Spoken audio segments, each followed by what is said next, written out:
A deputada e o deputado que subscreve requer de Vossa Excelência, nos termos regimentais, seja encaminhado ao presidente da Comissão Especial da PEC, número 55/2020, o documento referente à reforma da Previdência dos Servidores do Estado, encaminhado pela Associação Profissional dos Trabalhadores e Beneficiários do Instituto de Previdência dos Servidores do Estado de Minas Gerais, APSIPSENG, e pelo Sindicato dos Servidores IPSENG-CICIPSENG.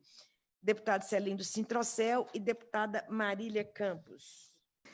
João Diniz Pinto Júnior, ex-presidente do Instituto de Previdência dos Servidores do Estado de Minas Gerais. João? Boa tarde a todos. Marília, que está coordenando, presidindo os trabalhos dessa tarde. O deputado Celinho Citrocel, que preside essa Comissão do Trabalho, da Previdência e da Assistência Social. Nós estamos, depois de 42 anos de serviço público, quando pensávamos que não poderíamos mais nos assustar com nada, nos enganamos, porque tomamos conhecimento e acompanhamos o projeto proposto pelo governo, que nós nunca imaginávamos que um governo que ainda não conhece o Estado, tem todo da iniciativa privada, o próprio secretário de Planejamento disse na Assembleia que nunca tinha participado de uma audiência pública, fosse capaz de propor tanta maldade com o servidor público, que fosse capaz de acabar com tantos direitos e conquistas do servidor público. E o pior, né, a sua perda maior, que é a fragmentação do IPSENG. Antes que pudesse ser discutida uma reforma previdenciária, que ninguém descarta a necessidade, né, existem alguns condicionantes que a gente deveria levar em conta. Primeiro, como todo mundo está vendo, a crise sanitária.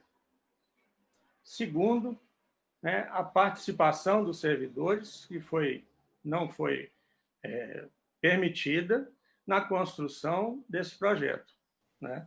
A falta de transparência e a autoridade para achar que tudo que propõe é correto e que vai ser aprovado.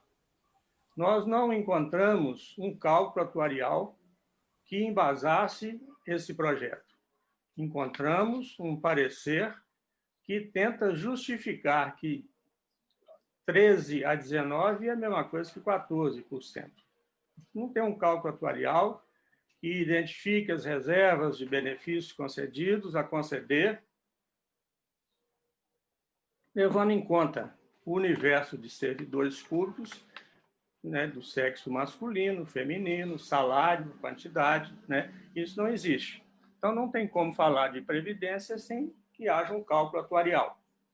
Nós também não podemos falar de reforma sem que se leve em conta que a gente ouve todo dia, né, parecendo um samba de uma nota só, que o Estado está deficitário, que existe um déficit previdenciário, que a culpa é do servidor público. Não, o servidor público não tem culpa. O servidor público tem um crédito com o Estado de 14,3 bilhões de reais. Bilhões de reais. Só na parte previdenciária. Mais 6,9 bilhões de reais na parte da saúde, né? Nós não temos alternativas construídas pelo atuário. Nós não temos um plano, uma proposta de um plano de amortização desse déficit previdenciário, né? Nós não conhecemos o que tem dentro do FUNFIP, no Fundo Financeiro, que eu ouvi a deputada Marília, que entende muito de previdência, dizer que é um fundo solidário. Não é não, deputada. É um fundo que impôs ao servidor, né, de uma maneira odiosa, todo o sacrifício decorrente do surrupiamento das suas contribuições, sem nenhuma satisfação. Criar outro fundo financeiro, sem fazer uma auditoria nesse fundo FUNFIP, Por quê? Se não for dessa forma, fica parecendo que estão passando a borracha na dívida ou no crédito que o servidor tem com o Estado, e isso fosse esquecido. O servidor não permite isso, não. Ele não admite que as suas contribuições sejam desviadas, como foram até hoje. Então, ele quer de volta o seu FUNPENG. Ah, mas o FUNPENG é fundo de... Não, não é fundo de capitalização. É um fundo que faz a capitalização das suas reservas. Público. O fundo que estão propondo para substituir aí o fundo previdenciário é um fundo, se vocês prestarem atenção, sem personalidade jurídica. O fundo financeiro é um fundo sem personalidade jurídica. O que isso significa? Isso significa, pelo que nós levantamos e procuramos saber, né, uma iniciativa, uma pré-providência para a unificação do regime geral de previdência de trabalhadores da iniciativa privada com o regime próprio, ou seja, vão acabar com o regime próprio do servidor. São fundos privados construídos a pedido do mercado. Esse grande fundo nacional é o anseio de todo o empresariado e aqueles que defendem um Estado pequeno para que o capital financeiro prevaleça. Então, o servidor não é bobo mais, não. Ele não admite que essas coisas sejam feitas dessa forma simplória. Toma aqui, ó, eu tenho maioria na Assembleia e vamos aprovar. E um apelo aos deputados que, em 2013, né, extinguiram o FUNPENG, não obstante nós, todos os servidores e as suas entidades representativas, terem dito, até com base em parecer do Ministério da Previdência, não façam isso. Não vão somente quebrar a previdência dos servidores, vão tornar o Estado insolvente. E isso está acontecendo hoje, né? Nós também não queremos fazer qualquer discussão antes que se discuta, por exemplo, né, alternativas de receita. A gente só vê o Estado falar déficit, déficit, déficit. Cadê? Vamos procurar outra parte. A exploração mineral, o nióbio, taxação irrisória, né? As locadoras, que é outra vergonha que acontece no Estado, as isenções fiscais, né? Os recursos da loteria, que poderiam ser utilizados para a constituição desse fundo, não é? Além disso, créditos que o Estado tem junto a contribuintes. Então, são várias as alternativas que não fiquem só no aumento da contribuição do servidor. Vocês acham que aumentar a contribuição do servidor vai resolver o problema do déficit previdenciário? É óbvio que não vai. Com toda certeza não vai resolver. Isso é conversa para boi dormir. Previdência se faz no médio e longo prazo, não se faz previdência no curto prazo. Faz utilizando o sacrifício do servidor, né? A gente vai me desculpar, secretário, mas a gente, quando vê o governo se referir, fazer referência ao servidor, as pessoas ficam vermelhas, com raiva do servidor, como se ele fosse um privilegiado. Não é por aí, né? Ele é um universo que está sofrendo há muito tempo, né? Falar em servidor aposentado participar de déficit de previdência, se houver a continuidade do déficit, isso é inadmissível, né? E em relação à fragmentação do IPSENG, antes é só para informar aos servidores e aos presentes que quando se fala, eu fiz o maior orçamento da história com o IPSENG, não fez, não. O orçamento é decorrente da estimativa das contribuições dos servidores e a patronal, que sempre foi escondida do servidor. Então, isso não é nenhuma vantagem, isso é obrigação. Não é?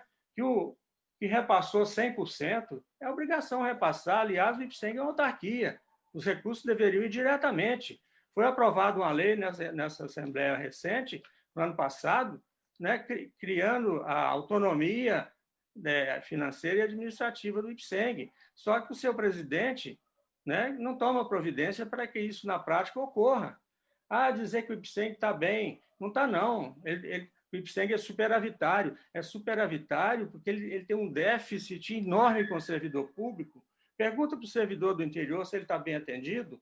Né? Aqui na capital, talvez. Mesmo assim, o Hospital da Previdência já funcionou com 546 leitos, não tem 300 leitos funcionando. Quer dizer, que administração, que eficiência que é essa?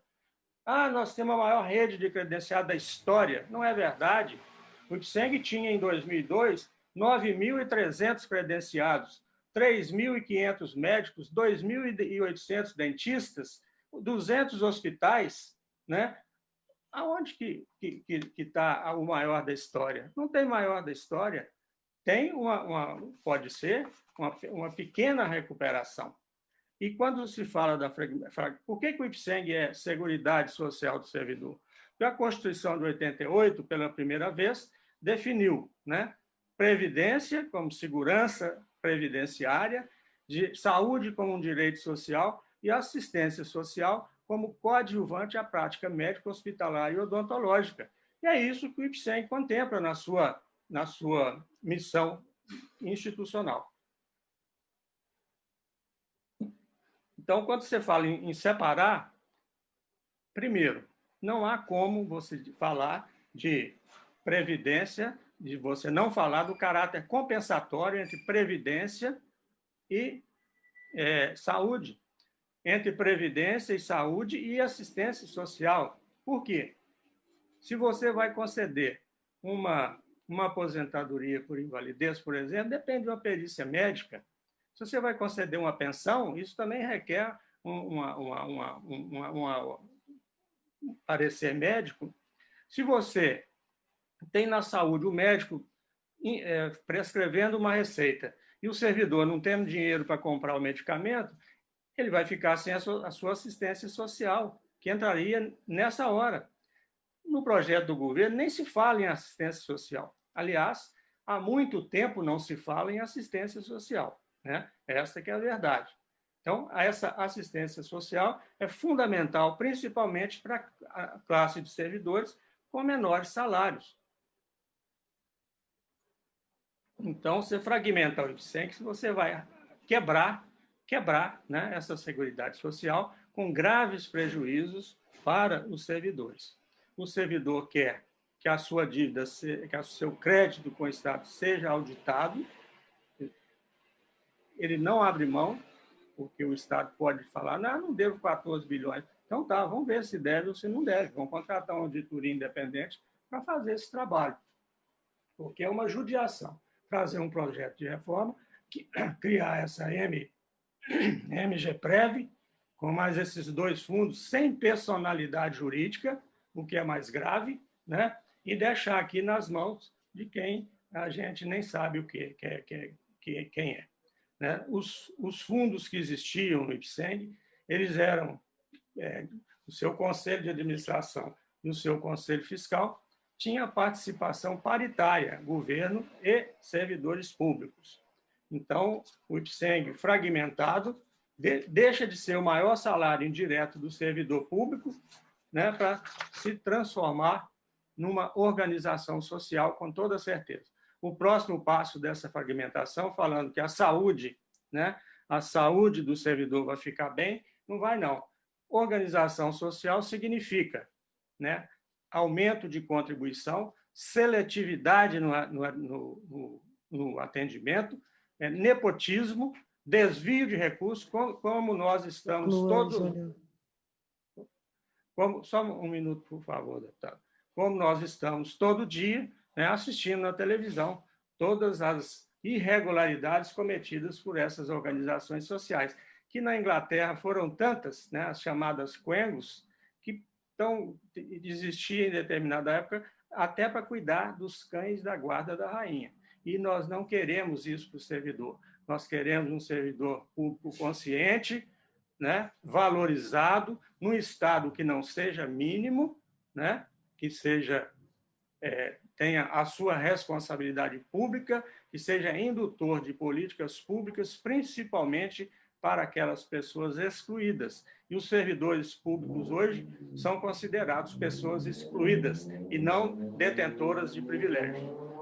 Só para terminar, eu queria registrar que estou deixando aqui o posicionamento por escrito e algumas, caso haja, que nós esperamos que não, né, a continuidade de tramitação, algumas emendas encaminhadas ao deputado Celino Citrocel, presidente da Comissão do Trabalho, da Previdência e da Assistência Social. Muito obrigado e estamos às ordens aí para o debate. Obrigada, João Diniz.